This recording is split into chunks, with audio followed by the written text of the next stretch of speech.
Bueno, pues es el momento de hablar de la siguiente película y del siguiente cómic que nos lleva, bueno, pues a un cómic belga, ¿verdad, Antón? Que fue adaptado, llamó la atención de un director norteamericano y un director tan importante como Steven Spielberg, ¿no?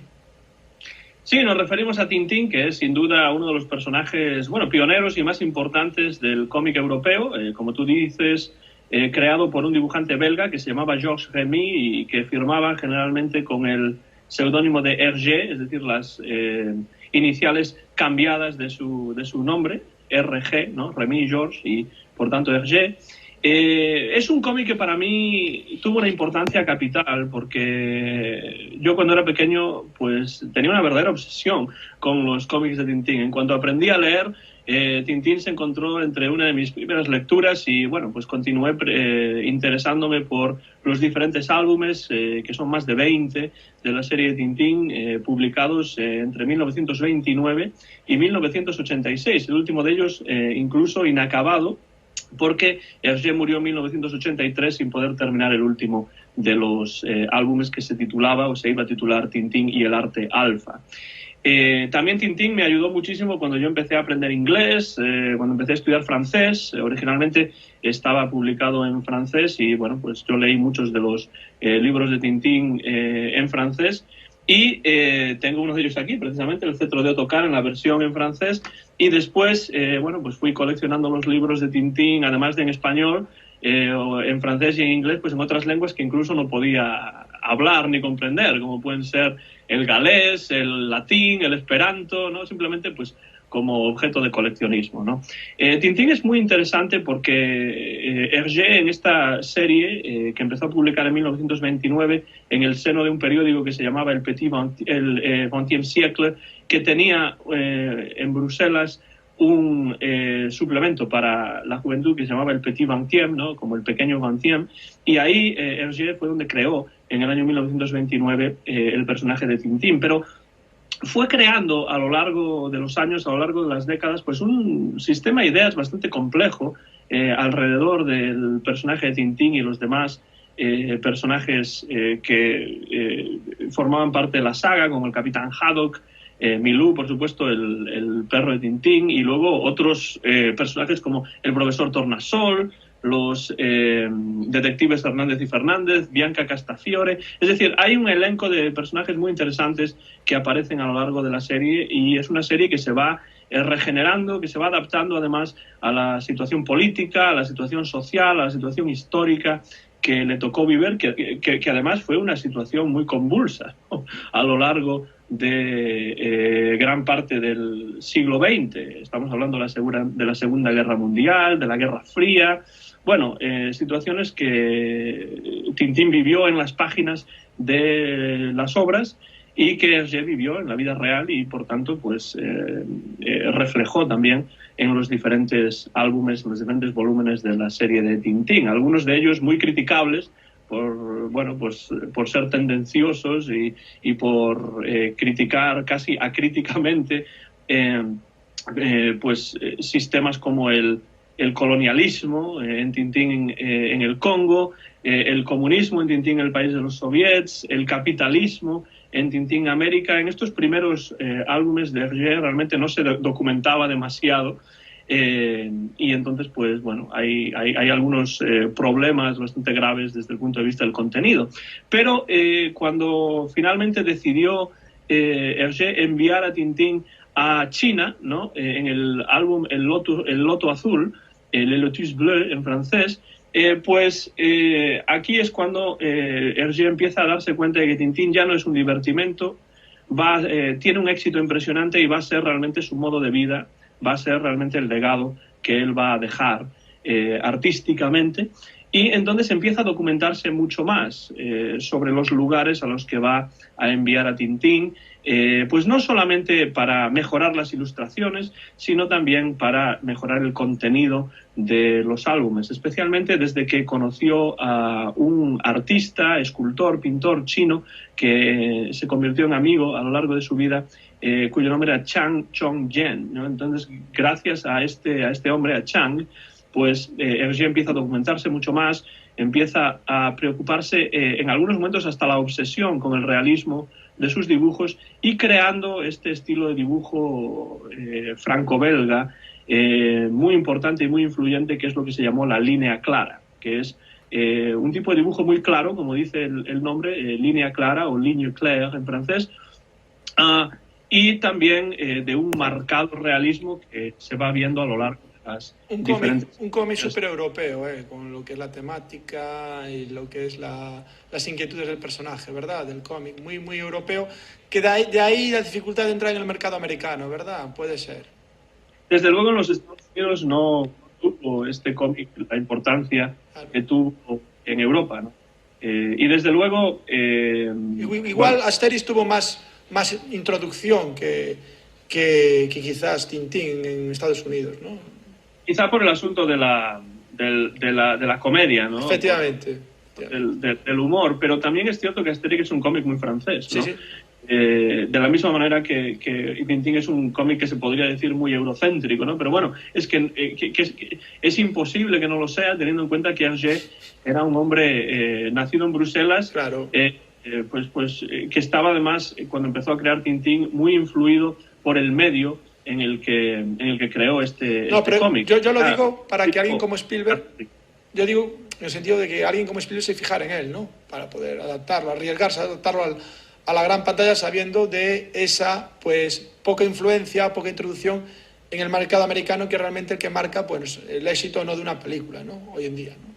Eso es sí, yo creo que Spielberg era es un gran fan de esta serie de cómics, como lo es también Peter Jackson, que trabajó con Spielberg en la creación de esta película del 2011 que se llama Las aventuras de Tintín, El secreto del unicornio. Y bueno, pues de ahí yo creo que Spielberg, que también tiene como Dino De Laurentiis un ojo clínico para lo que puede hacer y además sabe hacer muy bien estas películas de aventuras, como obviamente ha demostrado a lo largo de su carrera, pues ha visto en Tintín, pues yo creo que una gran potencialidad, ¿no? para crear una película que tenga éxito, pese a que, como tú dices, los cómics de Tintín han tenido mucho más éxito en otras latitudes, como puede ser Europa, incluso Asia y África, pero no tanto, es cierto, en los Estados Unidos. Eso sí, también es cierto que hay cómics autóctonos aquí en los Estados Unidos para parar un tren, ¿no? Y entonces, pues, no es fácil entrar en el mercado del cómic estadounidense. Y es cierto también que Hergé tuvo muchísima influencia de los cómics estadounidenses. Es decir, creando a Tintín, leía ávidamente cómics estadounidenses. Pero a mí lo que más me interesa del personaje de Tintín es lo bien que se va adaptando a lo largo de las décadas a los diferentes acontecimientos históricos y sociales que tienen lugar. A lo Bowie. Un poco a lo Bowie, sí. Y bueno, nos encontramos, por ejemplo, con álbumes de Tintín que serían inexplicables fuera del contexto de la Guerra Fría. Nos encontramos con álbumes de Tintín como, por ejemplo, Objetivo la Luna y Aterrizaje en la Luna, que más o menos prefiguran con varios años de antelación lo que va a ocurrir después en el año 69 con la primera llegada del ser humano a la Luna. Y realmente Hergé no solamente es un maestro del dibujo, sino que también es un maestro de la narración y de la creación de historias interesantes, especialmente cuando la serie de libros de Tintín va avanzando, ¿no? Y nos encontramos con historias más complejas, con historias que tienen un contenido mucho más interesante, unas tramas un poco más difíciles desde el punto de vista de la creación. Y bueno, yo creo que dentro de la historia del cómic mundial en el siglo XX, Tintín tiene un lugar sin duda de privilegio por el éxito que tuvo, pero también por la influencia que también iba a tener en muchos otros cómics posteriores. Y después, llegado el siglo XXI, pues por fin alguien como Steven Spielberg, que sabe lo que hace, alguien como Peter Jackson, que también sabe lo que hace, se deciden a crear por fin una película seria, una película bien hecha, sobre las aventuras de Tintín. Hubo, Jaime, y esto es importante decirlo, de la misma manera que con Flash Gordon, hubo con Tintín otros intentos de llevar las historias a la pequeña pantalla y también a la gran pantalla. Si empezamos con la televisión, hay una serie de dibujos animados europea que crea una serie de episodios que siguen cada uno de los álbumes de la serie de Tintín. Yo esta la vi cuando era pequeño un montón de veces, siempre que tenía la oportunidad, y la verdad es que está muy bien hecha. Muy bien hecha, entonces. Es muy recomendable, incluso todos estos años que han pasado desde su creación final, uno sigue viendo esta adaptación en dibujos animados a la televisión de las aventuras de Tintín, y la verdad es que el tiempo no ha pasado por esta adaptación. Me gusta mucho, y de hecho recomiendo a quien esté ahí fuera que conozca las aventuras de Tintín, pero quizá no haya visto esta serie de dibujos que la vea. Después hay también un par de películas, yo creo que un poco menos, un poco de menor éxito artístico, que se crearon, no sé si en los años 70 u 80, pero en todo caso con actores reales, no con dibujos animados, que son Tintín y el misterio del Toisón de Oro, y Tintín y el misterio de las naranjas azules. Estas dos películas, bueno, pues tienen su interés para quien esté interesado como yo en la serie de Tintín. Yo me he leído multitud de libros, de entrevistas con Hergé, multitud de libros que hacen análisis críticos de la obra de Hergé, que no se limita solo a Tintín, sino que tiene otros personajes también y otras series diferentes menos conocidas. Y bueno, son películas que uno ve con una sonrisa en la boca si es que le gusta la saga de Tintín, pero que yo no creo que aporten demasiado. Tintín y el Toisón de Oro y Tintín y el misterio de las naranjas azules, ¿no? De hecho, creo que se puede encontrar en YouTube y, bueno, si alguien está interesado... Sí, yo la vi en YouTube, está en YouTube. Y las vea, pero bueno, no aportan lo que sí aporta la película del año 2011 de Steven Spielberg y Peter Jackson, que no sé si tú la has visto esa o no, Jaime. Sí, la vi, muy bien hecha, y realmente pues guarda la esencia del cómic totalmente, ¿no? Respetan mucho lo que es el cómic. Bueno, yo lo veo así, ¿no? Igual tú no, pero yo sí. No, estoy totalmente de acuerdo. Yo la vi cuando salió originalmente, cuando llegó a las salas de cine por primera vez en el año 2011, pero la intrahistoria de esta película nos lleva a principios de los años 80, cuando Steven Spielberg, después de Indiana Jones y En busca del arca perdida, ¿no? Se empieza a interesar por comprar los derechos para hacer una adaptación cinematográfica, precisamente de Tintín el Congo, que es algo curioso porque es uno de los álbumes de Tintín que han sido más criticados duramente por su colonialismo, ¿no? Por su defensa del colonialismo, claro, publicado en 1930 en un periódico ultracatólico y ultraconservador como era el XXe siècle, pues es bastante lógico que Hergé haya hecho ese tipo de obra. No es necesariamente aceptable, o obviamente no compartimos ese tipo de visión en el siglo XXI, por lo menos tú y yo sé que no. Habrá que sí, desgraciadamente, pero bueno, esto no llegó a producirse nunca, no se hizo la película, creo que se escribieron algunos guiones, pero no llegó nunca a fructificar, ¿no? Y hubo otros intentos posteriormente por parte de otros directores, entre ellos Roman Polanski, que estaba interesado también en las historias de Tintín, probablemente siendo un director europeo las conocía más de primera mano, ¿no? Y finalmente en el año 2011 se crea esta película que es Las aventuras de Tintín, el secreto del unicornio. ¿Qué es lo que ha hecho Spielberg en esta película con la ayuda de Peter Jackson? Pues ha creado una película de animación en 3D verdaderamente impresionante desde el punto de vista técnico.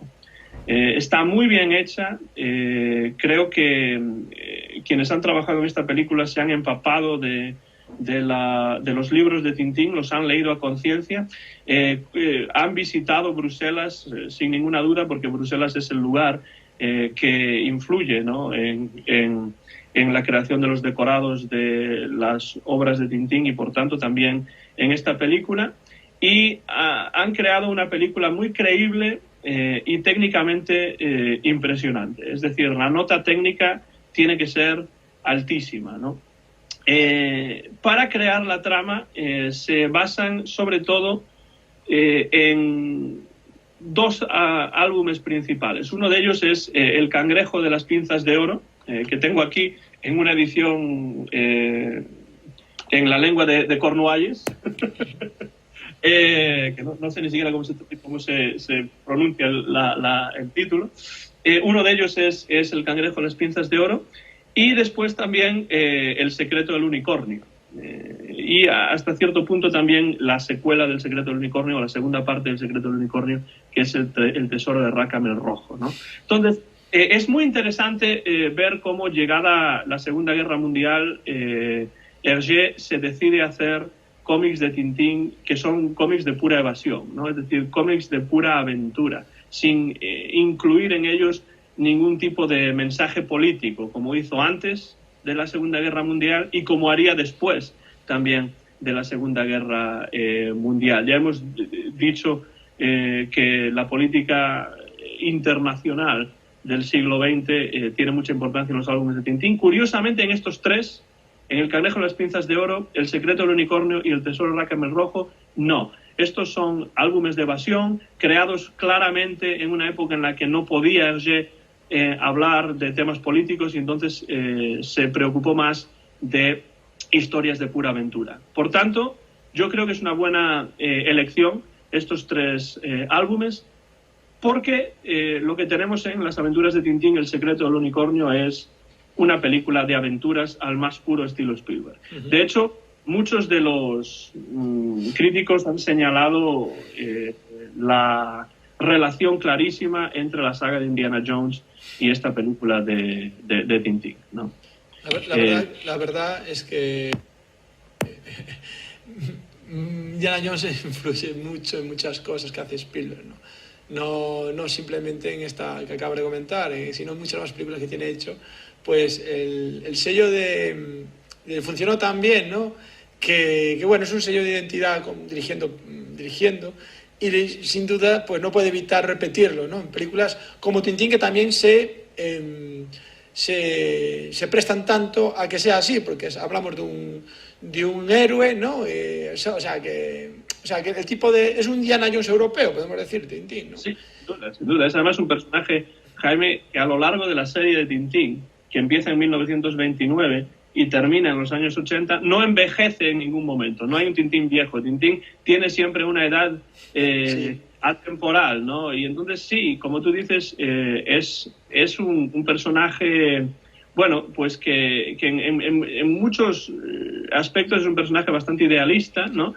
Pero sí es una especie de, en algunos momentos, sobre todo en los cómics más de más aventura, ¿no?, que creo Hergé, sí, desde luego es una especie de Indiana Jones europeo, que además viaja por todo el mundo, ¿no? Porque, además de América del Norte, América del Sur, Tintín va a Escocia, va a Centroamérica, va a África, y también va incluso a viaja en el cetro de Ottokar, por ejemplo, o en el asunto Tornasol, viaja a dos países que son Sildavia y Borduria, que claramente reflejan la situación tensa que se vivió durante tantos años, la Guerra Fría, claro. Y bueno, pues también la carrera espacial tiene que ver con Borduria y con Sildavia. Entonces, bueno, es un verdadero viajante. A Tintín le encanta viajar,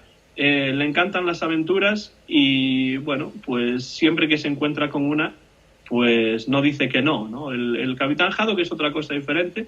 Es interesante que en esta película Tintín y el Capitán Haddock se conocen precisamente en este álbum, en el álbum de El cangrejo de las pinzas de oro. Entonces, el elemento del cangrejo de las pinzas de oro en esta película, más importante para mí, es que en la película, al principio de la película, no se conocen todavía Tintín y el Capitán Haddock, y bueno, gracias a los elementos de este álbum, El cangrejo de las pinzas de oro, pues entran en contacto por primera vez en la película, y después ya hay elementos sobre todo del Secreto del Unicornio. El Secreto del Unicornio es un álbum, Jaime, en el cual pues Tintín básicamente va a la búsqueda del tesoro, ¿no? Es como una especie de isla del tesoro en versión cómic, en versión Tintín, ¿no? Y bueno, pues esto es lo que realmente es la columna vertebral, el Secreto del Unicornio, como podemos ya ver en el título de la película también, ¿no? Es la columna vertebral de la trama de esta película de Tintín, que yo verdaderamente recomiendo a todos los que estén ahí afuera viendo este vídeo, tanto si les gusta Tintín, si conocen la saga de Tintín, como si no la conocen, porque es una película muy interesante, tiene sus pros y sus contras. Pero creo que es una película que puede ser un acicate para que te despierte el gusanillo a saber más de Tintín y a leer más de Tintín, ¿no? Porque es así, ¿no? La película luce muy bien y te da bastante bien la idea de lo que es el cómic, ¿no? Y bueno, eso creo que ya dice mucho a su favor de la dirección de Steven Spielberg y la adaptación, ¿no? al cine, ¿no? Sí, esa es una de las cosas más positivas de la película, ¿no? El hecho de que introduce a muchas personas, ¿no? Que quizá no conozcan tanto a Tintín como lo podamos conocer tú o yo, pero que se encontrarán con un personaje del que quizá puedan querer saber más. Por supuesto, el aspecto técnico de la película es lo más impresionante de la misma, ¿no? Es una animación en 3D muy realista que técnicamente es capaz de transferir a la gran pantalla el realismo de los propios cómics de Tintín sobre la página, ¿no? Y eso para mí es lo más lo más destacado, ¿no? Después, quizá en contra tiene el hecho de que mezcla una trama de 2 o 3 álbumes distintos de Tintín que no necesariamente tienen mucho que ver. Por supuesto, El Secreto del Unicornio y El Tesoro de Rácame el Rojo sí que tienen mucho que ver, porque uno es la primera parte del otro, ¿no? Pero El Cangrejo de las Pinzas de Oro es una historia que en principio no tiene nada que ver con El Secreto del Unicornio, y yo creo que en algunos momentos la trama de la película, en la que no voy a entrar necesariamente, que la gente vea la película, que además es fácil de encontrar, pues yo creo que la trama a veces tiene algunos problemas, ¿no? Desde el punto de vista narrativo, desde el punto de vista del contenido de la trama, ¿no? Creo que hay algunas cosas que se podían haber hecho mejor. Con lo cual, bueno, pues es una película, como digo, que tanto para quienes estén interesados en el personaje de Tintín, que van a ir a verla seguro, porque yo mismo lo hice cuando salió hace pues ya más de 6, casi 7, ¿no? Pues nosotros lo vamos a ver seguro. Pero quien no esté interesado en Tintín porque no lo conozca, pues esta sí es una buena puerta de entrada visual, ¿no? Para conocer al personaje de Tintín, al personaje del Capitán Haddock, y que después quizá estas personas que vean y conozcan a Tintín viendo esta película después puedan entrar, ¿no? Puedan zambullirse en los muchos libros de Tintín que Hergé publicó a lo largo de las décadas, ¿no? Bueno, pues teniendo la misma pregunta que me hiciste tú antes, pues te la voy a hacer yo ahora. Teniendo en cuenta todos estos factores y elementos que, como amante del cómic que eres de Tintín, sabrás valorar realmente, pues dándole una nota justa a esta película como adaptación. Yo la verdad, Jaime, es que a esta película le daría un 7,5, 7,5. Y la manera en la que llego a eso es la siguiente. A ver si no me fallan las matemáticas, que ya sabes que yo matemáticas suspendo siempre. Sí. O sea, que a ver si resulta que voy a equivocarme aquí. Yo le daría un 9 por la parte técnica, porque es impresionante, ¿no? Lo bien que está plasma. Bien que plasma los decorados, los personajes. Sí. Parece el cómic en movimiento, sí, eso es cierto. Y como que tú estes dentro del propio cómic. Sí. Ya desde el principio, cuando Tintín está ahí en una especie de feria a la que va para comprar un regalo realmente va para ver lo que hay, ¿no? Y acaba comprando un barco, ¿no? de madera, una miniatura de barco que es lo que va a desencadenar la historia después, aunque él no lo sabe al principio, ¿no? Pues ya desde ese mismo momento, en el que por cierto aparece el propio Hergé, Sí. caricaturizado ahí al principio, haciendo unos dibujos, aparece el propio Hergé en la película, pues es casi como que nosotros estamos dentro del propio cómic. Está muy bien conseguida esa atmósfera y la animación en 3D es maravillosa, ¿no? Entonces yo le daría un 9, como digo, por el aspecto técnico, pero le daría más bien un 6 por el aspecto narrativo. Yo creo que si se hubiesen concentrado a lo mejor en un solo libro, ¿no? o en dos libros, quizá en El secreto del unicornio y El tesoro de Rackham el Rojo, simplemente, a lo mejor pues la narración habría sido un poco más compacta y un poco mejor, ¿no? Entonces, 9 más 6, 15, lo dividimos entre 2, pues si no me equivoco, eso es un 7,5. Eso es lo que le doy, pero eso no son más que números. Yo animo a todas las personas que estén viendo este vídeo ahí afuera en YouTube que vayan, que vayan, no, porque no está en los cines, pero que busquen esta película en DVD o en Blu-ray, no sé si está o no, pero probablemente sí, y que la vean y que la utilicen como puerta de entrada para conocer el universo de Tintín. Se ha hablado, Jaime, por cierto, de posibles secuelas, ¿no?